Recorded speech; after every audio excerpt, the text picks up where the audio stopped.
بسم الله والصلاة والسلام على رسول الله وبعد. قال رسول الله صلى الله عليه وسلم: ثلاثة يحبهم الله ويضحك إليهم ويستبشر لهم إلى آخر الحديث.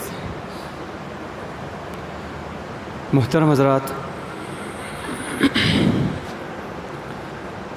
گزشتہ درس میں 3 ایسے خوش نصیب افراد کا تذکرہ ہوا تھا جن کے ایمان کی گواہی یا ایمان کے مزے کو چکھنے کی گواہی پیارے نبی صلی اللہ علیہ وسلم نے دی تھی کہ وہ 3 افراد، ان میں سب سے پہلا شخص اللہ کے نبی صلی اللہ علیہ وسلم نے کہا کہ جس کی محبت اللہ اور اس کے رسول کے ساتھ دیگر اور لوگوں کی محبت پر غالب ہوتی ہے، وہ اللہ اور اس کے رسول کے ساتھ ایسی محبت کرتا ہے کہ ویسی محبت کسی اور سے نہیں کرتا۔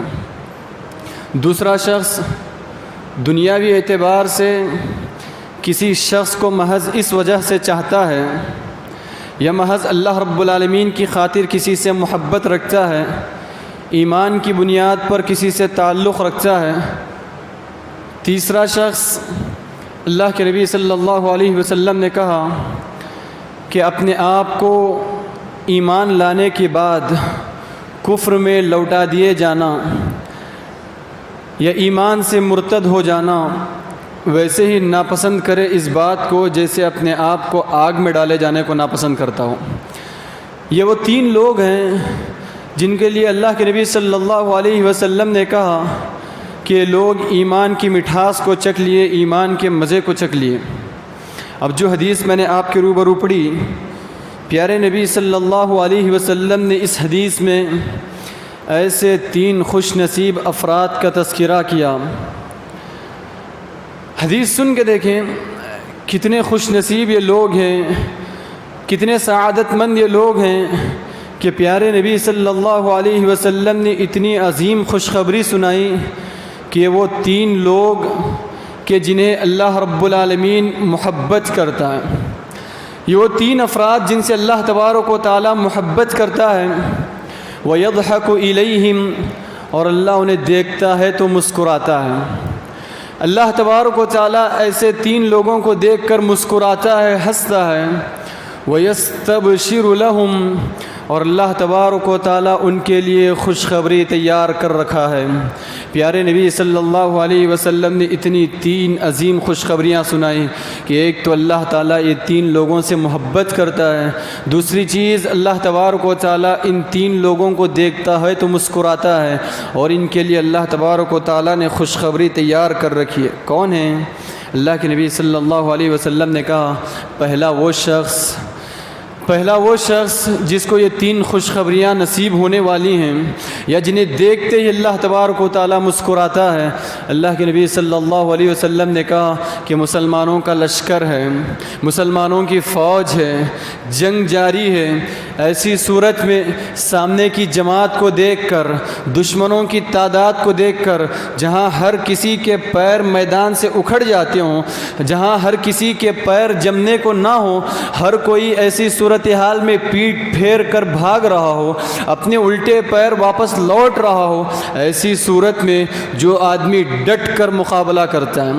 ایسی صورت میں جو آدمی ڈٹ کر اسلام کا دفاع کرتا ہے، مسلمانوں کا دفاع کرتا ہے، میدان جنگ میں اپنے آپ کو ثابت قدم رکھتا ہے اللہ تبارک و تعالیٰ کی خاطر، اللہ تبارک و تعالیٰ ایسے شخص کو دیکھ کر مسکراتے ہوئے کہتا ہے دیکھو اس بندے کو کہ اس نے میری خاطر، اس نے محض میری خاطر اپنے آپ کو میدان جنگ میں جمائے رکھا۔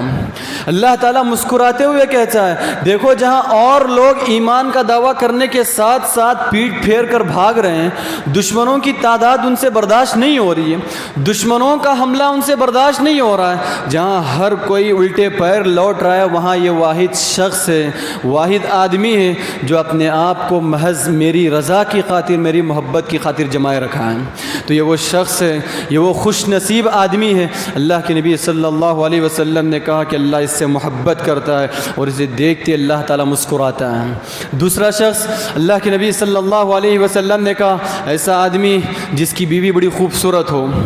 جس کی بیوی بڑی خوبصورت ہو اور اس کا بستر بڑا نرم ہو، بڑا نازک ہو، بڑا خوبصورت ہو، اس کے باوجود وہ اپنی خواہش پوری کرنے کے بجائے نیند کو قربان کرتے ہوئے رات میں اٹھ کر اللہ تعالیٰ کی خاطر نماز پڑھتا ہے۔ وہ شخص جو بیوی خوبصورت ہے، بستر نرم و نازک ہے، تو اپنے خواہشات کو ترک کرتے ہوئے اللہ کی رضا کی خاطر اللہ رب العالمین کے آگے کھڑے ہو کر نماز پڑھتا ہے۔ اللہ تبارک و تعالیٰ ایسے شخص کو دیکھ کر مسکراتے ہوئے فرشتوں سے کہتا ہے دیکھو یہ وہ میرا بندہ ہے، اس کو پوری سہولتیں تھیں، اس کو پوری سہولتیں فراہم کی گئیں، اگر یہ چاہتا تو مزے کی نیند سو سکتا، اگر یہ چاہتا تو یہ مزے کی نیند کر سکتا، بڑے آرام کے ساتھ یہ سو سکتا، لیکن اس کو میری رضا مطلوب تھی، لیکن اس کو میری خوشی مطلوب تھی، اس کو مجھے راضی کرنا تھا، اسی لیے یہ تمام خواہشات، آرام گاہیں قربان کر کے یہ شخص میری خاطر نماز پڑھ رہا ہے۔ اللہ رب العالمین تہجد کی پابندی کرنے والے کو، تہجد کا اہتمام کرنے والے کو فرشتوں کے پاس فخر کرتے ہوئے کہتا ہے دیکھو یہی وہ میرا بندہ ہے جو میری رضا کی خاطر، جہاں اور لوگ نیند کے آغوش میں سوئے ہوئے ہیں، جہاں اور لوگ نیند کے مزے لوٹ رہے ہیں، یہ محض مجھے راضی کرنے کے لیے رات میں کھڑا ہوتا ہے اور مجھ سے دعائیں کرتا ہے۔ تو اللہ تبارک و تعالیٰ تہجد کی نماز کی ادائیگی کرنے والے، تہجد کی پابندی کرنے والے سے بڑی محبت کرتا ہے، اور اللہ تعالیٰ مسکراتا ہے، کہتا ہے دیکھو اور خواہشات کو قربان کر کے اس کو میری رضا مطلوب رہی، دیکھو اور خواہشات کو صرف نظر رکھتے ہوئے اس کو میری خوشنودی مطلوب رہی۔ یہی وجہ ہے کہ خواہشات قربان کر کے یہ آدمی رات میں میرے آگے کھڑا ہوا ہے۔ تیسرا شخص جس کو اللہ کے نبی صلی اللہ علیہ وسلم نے خوشخبری سنائی کہ اللہ تبارک و تعالیٰ اس شخص سے محبت کرتا ہے اور اسے دیکھ کر مسکرا دیتا ہے، یہ بھی وہ شخص جو تہجد کا پابند ہے، لیکن اللہ کے نبی صلی اللہ علیہ وسلم نے کہا ایک جماعت ہے جو سفر طے کر کے حاضر ہوئی ہے، ایک لمبا سفر طے کر کے آئی ہوئی ہے، پوری طرح تھکی ہوئی ہے، جماعت کے اور لوگ اپنی تھکان کو دور کرنے، ختم کرنے آرام گاہوں کی طرف چلے گئے، ہر آدمی نیند کے آغوش میں سویا ہوا ہے۔ سفر میں مسافر جتنا تھکتا ہے اس کو نیند سے زیادہ آرام کی چیز کوئی اور نہیں ہوتی، آدمی جتنا زیادہ تھکتا ہے اس کو اتنی ہی زیادہ نیند آتی ہے، آدمی ہمیشہ نیند کی تلاش میں ہوتا ہے، کاش کہ میں اب تھوڑی دیر آرام کر لوں، تھوڑی دیر سو جاؤں تاکہ مجھے راحت مل سکے۔ ایسی صورت میں جہاں پوری جماعت سفر کر کے آئی ہوئی ہے، پوری جماعت نیند کی تلاش میں ہے اور نیند کی آغوش میں سوئی ہوئی ہے، ایسے میں ایک بندہ ایسا ہے جو اپنے آپ کو آرام پہنچانے کے بجائے، جو اپنے آپ کو سلانے کے بجائے محض مجھے راضی کرنے کی خاطر پھر وہ رات میں اٹھ کھڑا ہوتا ہے، تہجد کی پابندی کرتا ہے اور میرے آگے نماز پڑھتا ہے۔ اللہ تعالیٰ مسکراتے ہوئے کہتا ہے دیکھو کسی اور تمام لوگ اس کے ساتھ حاضر ہوئے تھے، پوری جماعت ایک ساتھ مل کر آئی تھی، تمام لوگ اپنی تھکان دور کرنے کے لیے سو رہے ہیں، لیکن اس کو اپنی تھکان سے زیادہ میری خوشنودی مطلوب رہی، اس کو اپنی تھکان سے زیادہ میری رضامندی مطلوب رہی۔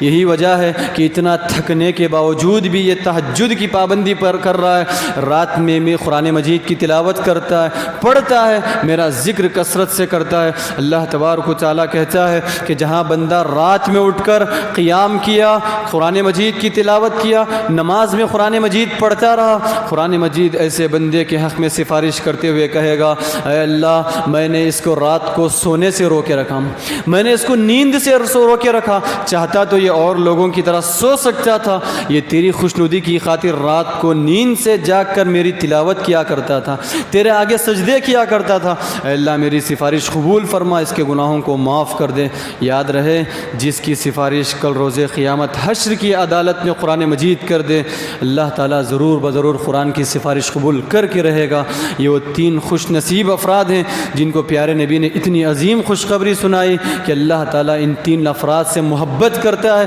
ان 3 لوگوں کو اللہ تعالیٰ چاہتا ہے اور اللہ انہیں دیکھ کر مسکراتا ہے، ہنستا ہے، اور اللہ تبارک و تعالیٰ نے بڑی خوشخبری تیار کر رکھی ہے۔ پہلا وہ شخص جو میدان جنگ میں اسلام اور مسلمانوں کی دفاع کے لیے محض اللہ کی خاطر اپنے آپ کو جمائے رکھے۔ دوسرا وہ شخص جو بہت خوبصورتی کے ساتھ خوبصورت بستر میسر ہونے کے باوجود، خوبصورت بیوی میسر ہونے کے باوجود، آرام کرنے کے بجائے اور خواہش کو پوری کرنے کے بجائے اللہ کو راضی کرنے کے لیے رات میں اٹھ کھڑے ہوتا ہے اور تہجد کی پابندی کرتا ہے۔ تیسرا وہ شخص کہ پیارے نبی صلی اللہ علیہ وسلم نے کہا کہ جہاں سفر سے لوٹ کر پوری طرح تھک چکا ہے، اپنی تھکان دور کرنے کے لیے، آرام پہنچانے کے لیے سونے کے بجائے رات کو اٹھ کر ایسی تھکان کے باوجود اللہ کو راضی کرنے کے لیے کھڑے ہوتا ہے۔ تو یہ 3 افراد اللہ تبارک و تعالیٰ ان سے بڑی محبت کرتا ہے اور اللہ انہیں دیکھ کر مسکراتا ہے۔ اللہ رب العالمین سے دعا ہے کہ اللہ تبارک و تعالیٰ ہمیں تہجد کی پابندی رمضان کے ساتھ ساتھ غیر رمضان میں بھی اللہ اس کی پابندی کی توفیق دے۔ اللہم آمین وآخر دعوانا الحمد للہ رب العالمین۔